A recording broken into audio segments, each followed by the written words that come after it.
உன்னால ஒண்ணு பண்ண முடியாது. வெளியில போப்பா. பண்ண முடியாது. ஒரு உயர்ந்த குடிகளா அந்த மக்களை நீங்க தானே குடிகாரங்களா மாத்துனீங்க.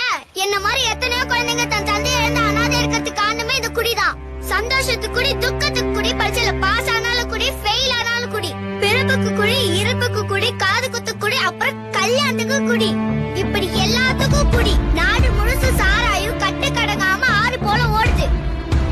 கஷ்டப்பட்டு சம்பாதிக்கிற பணத்தை பொண்டாட்டி பிள்ளைங்களுக்கு கொடுக்காம கவர்மெண்ட் நடத்துற ஒயின் ஷாப்க்கு கொடுக்கறாங்க. சாராயத்தை குடிக்கிறவன் அவன் மட்டும் தள்ளாடல, அவன் குடும்பமே தள்ளாடுது. குடும்ப தலைவனை சாராயத்தை குடிக்க வச்சு கொண்டுட்டு